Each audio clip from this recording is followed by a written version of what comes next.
And guys, I wanted to take a moment.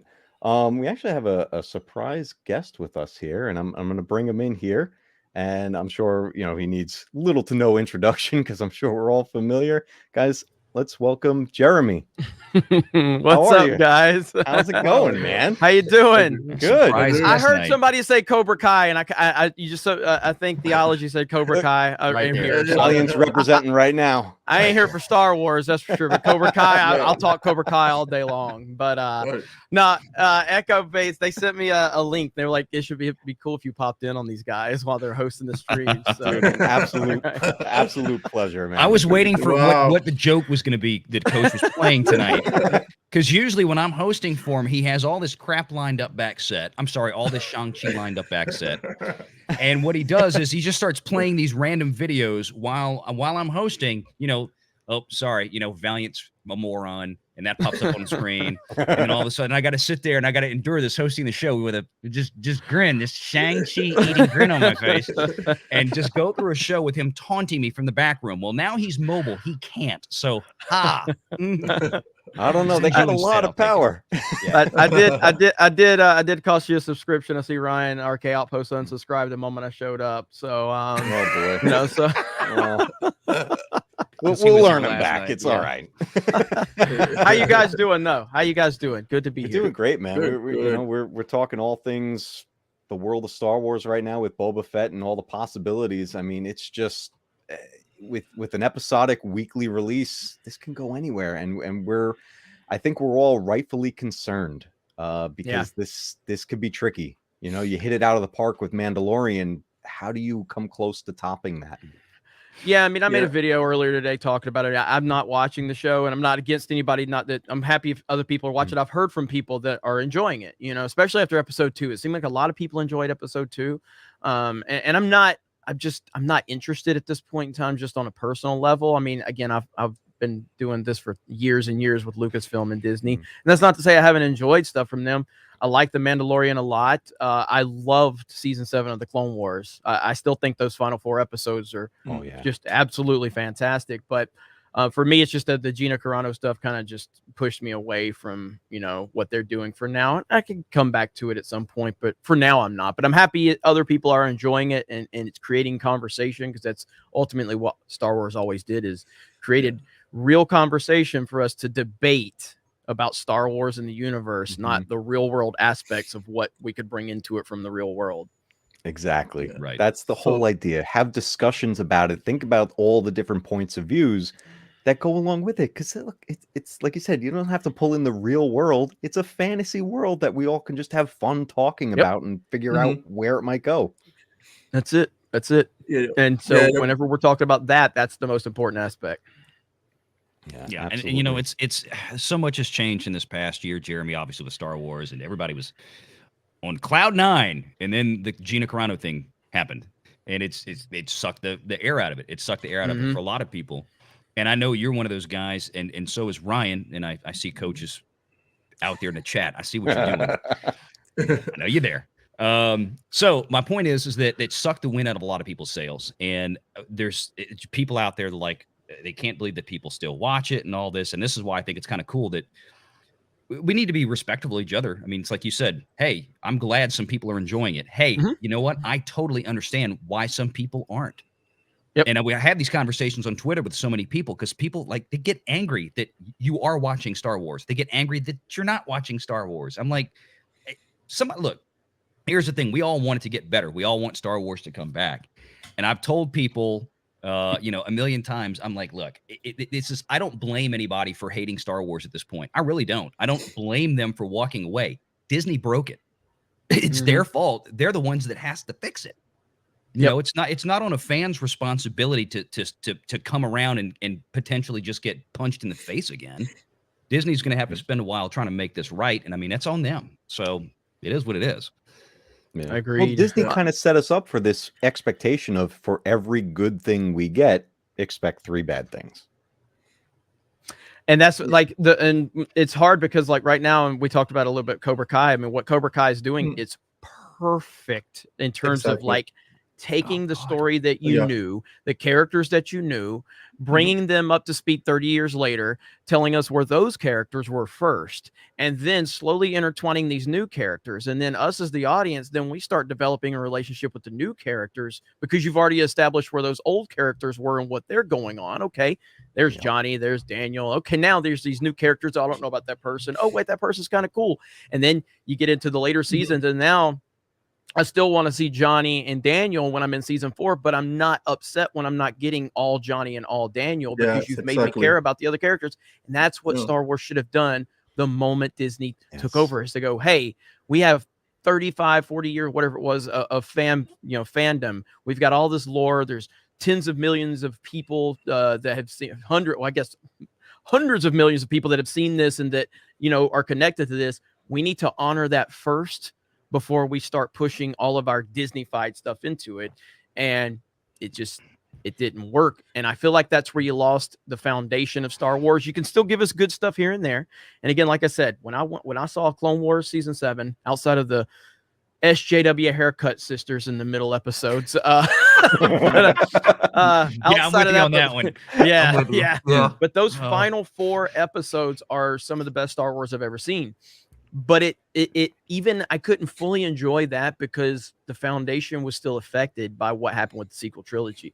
So I felt like I was still on shaky ground, Yeah. Well, even for Cobra Kai, I even love the poster. The poster for me, Cobra Kai is so beautiful. You can see in the middle, you see on the top the legacy characters. The new characters are on the bottom, and they made a great art there.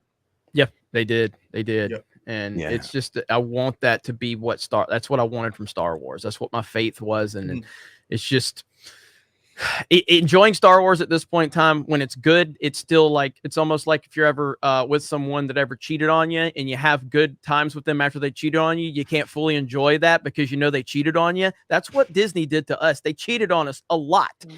So even when you give us good times with the Mandalorian or anything else, you're like, but you still cheated on me. And so you can't fully enjoy it to the full capacity. And that's the problem right now. That is the most amazing comparison I've heard of the sequel trilogy.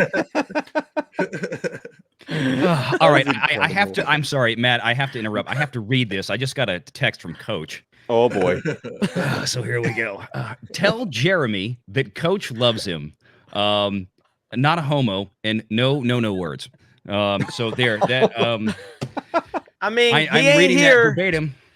I've never been a fan of rules, Coach. So when you tell me I can't say something, that's probably the easiest way to make me say it. Look what you've done, Coach. Now I got to go find the button. Well, no. Look, Jeremy, all you have to do is do what I did. I decided at the beginning of the show tonight, because, people know how I can get sometimes, and just replace all the cuss words with Shang-Chi. And then so as you go through, you just throw that out, because people know my YouTube channel. I got in trouble for calling that one out. So so I'm just gonna say Shang-Chi in the place of I always try to, like, me and Ryan actually were on Officer Brandon Tatum's channel a couple weeks ago, and that was pretty amazing. I mean, he's got almost 2 million subscribers, and it was an honor to be invited to his channel. And he doesn't cut or anything, and always try to respect. I respect anybody who respects me. So if like, this is your house, I'll respect your house as long as you respect mine. So that means, Coach, means you have to drop F-bombs if you ever come on Geeks and Gamers. That's just the rule. You got to drop the F-bombs. So oh, Jeremy, he does. Oh, I know. Oh, trust me. Yeah, I've seen them. They're pretty impressive, actually, because they just come out of nowhere. He is the white Sam Jackson. Sometimes. No, I'm kind of teasing on that one.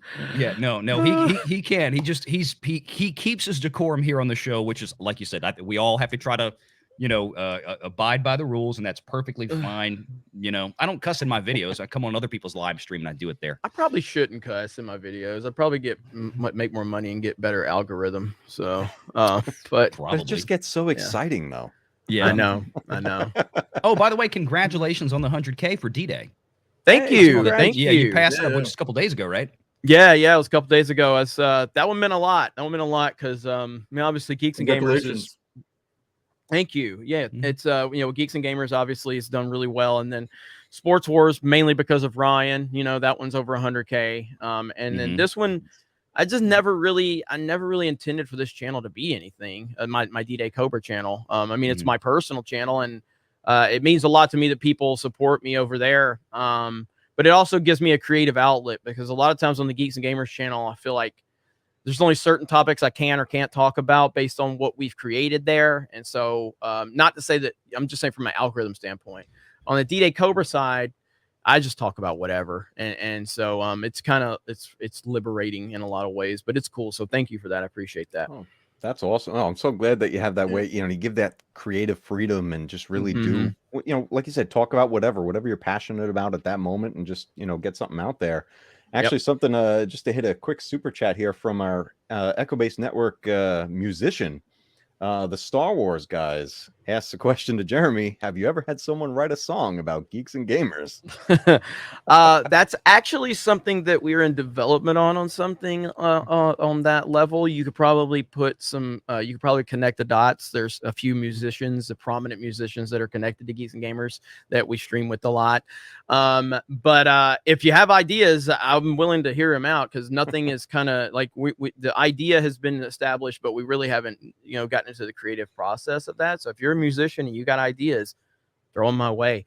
I always say, you know, always throw something my way. The worst I can say is no, but I would rather have the opportunity to say no than to say nothing at all. That's a great way to look at it, man. I love that.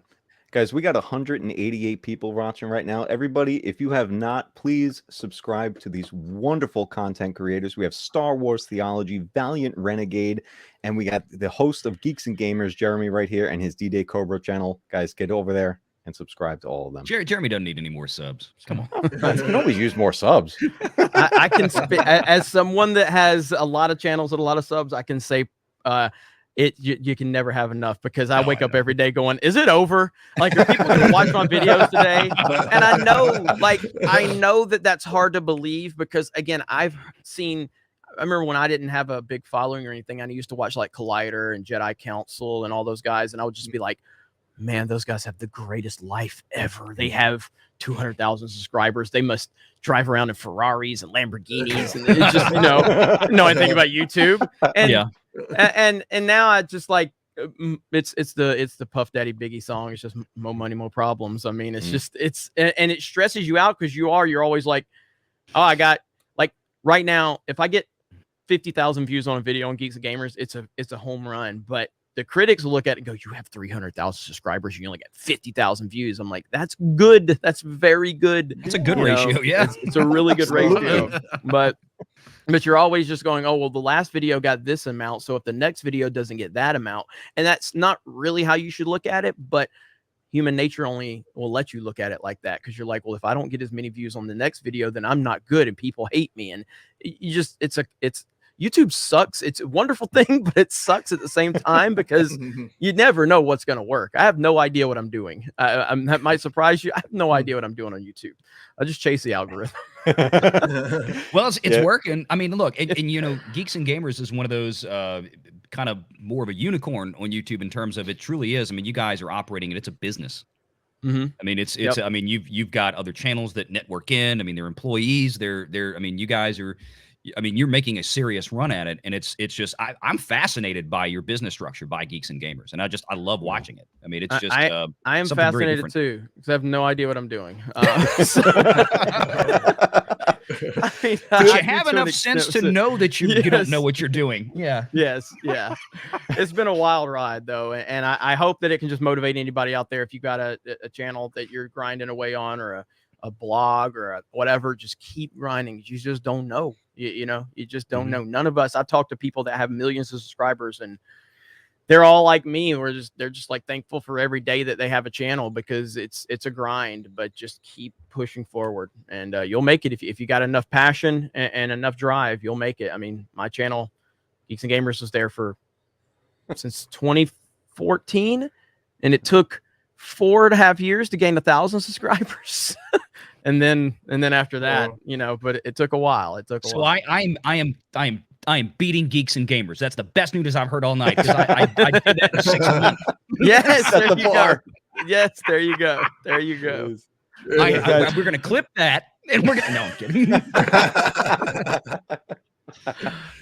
And we just got, guys, a very generous super chat from the legendary Mexican Iron Man himself. Holy hell, Mexican wowzers. I Iron logged Man. in to harass Matt in Theology and Valiant, but I'm staying for Geeks and Gamers greatest of all time. I was wondering where Mike was. I hadn't gotten a phone call yet. Like, you know, you're on the show with Jeremy? Yes, Mike. By the way, did you catch Fat Stevens earlier? I know I stepped away for a minute when the kids got home, but Fat Steven had a $2 super chat. Did y'all catch it earlier? I did not catch it. Let me scroll back. It was a little bit before Jeremy got here. Okay. And if you missed not it, that I want to read Fat Steven's super chats, but I mean, of course I would read it.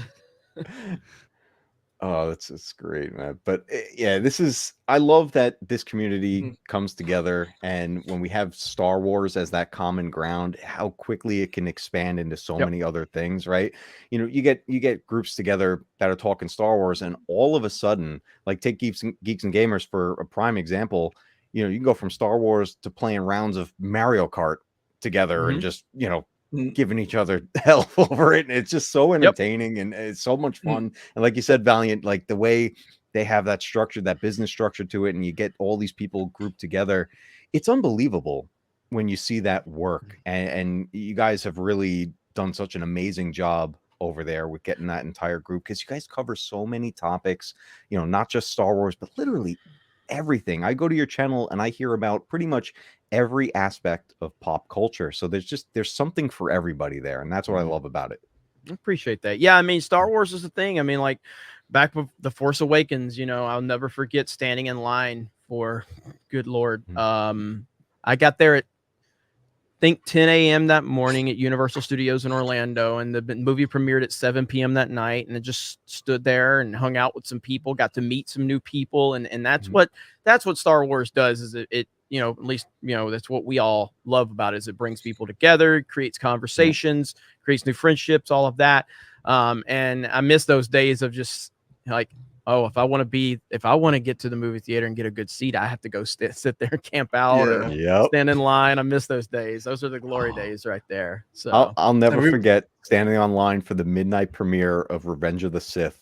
That was an experience in itself, because not only did we get the movie that night, we had the show out in the parking lot, because there were people dressed up as every character you could imagine, putting on a show. And I swear to you, I think me and my best friend were probably the only two in the entire theater that were not dressed in character. I was like, I had a t-shirt on, you know, my Star Wars t-shirt, whatever. That everyone else showing of Phantom Menace for me. I remember that one. I was probably, when did that come out? 99? 99. Yeah. So I would have been, I was about 20 years old at that point. So I was, and I hit those midnight shows for those 3 prequel films. And I remember how nuts it was. I mean, completely bonkers. I remember doing the line. I was in college at that time, and I remember it was a great brotherhood, sisterhood community. You know, everybody bringing Star Wars board games, trivia. It was a very nice experience. You know, those days aren't not like that anymore. Yeah, that's what it reminds me. The movie Fanboys. I don't know if you guys seen that. Oh yeah. Oh yes. Oh, that movie is so good. Yeah, it reminds me about that. So yeah. I love that movie. That's a really good movie. I am gonna have to bounce. I just wanted to pop in here for a few minutes, guys. So I didn't mean to derail your conversation. Oh no worries, man. Absolute pleasure. It was really nice. Yeah, it was really nice to be in here with you guys, and chat. Appreciate you guys having me on, and I'm glad if anybody's out there enjoying Boba Fett. Like I said, you know, I'm totally okay with that, and hopefully it gets better. And at some point, I may start watching again. You know, but you guys keep up the good work, and appreciate you having me on for a few minutes. And I'm going to drop an F-bomb right now. I'm not going to do that. Wait, I got to get the button. Thank you, Jeremy. Yeah, no problem. Thanks, you guys have a good night. All right. Thank you, Jeremy. Take care. Right. I'll see you. Bye-bye. Bye. And Jeremy, just real quick, if you're watching, I don't know if you can see in the chat, but I don't know if that's Coach in the chat tooling around or if that's Nick kicked up on the couch. But Echo Base says thanks for coming on, Jeremy. So thank you for joining us. So that was a nice little surprise. Yes, it was. I'm glad he was able to stop. And I don't remember where we were.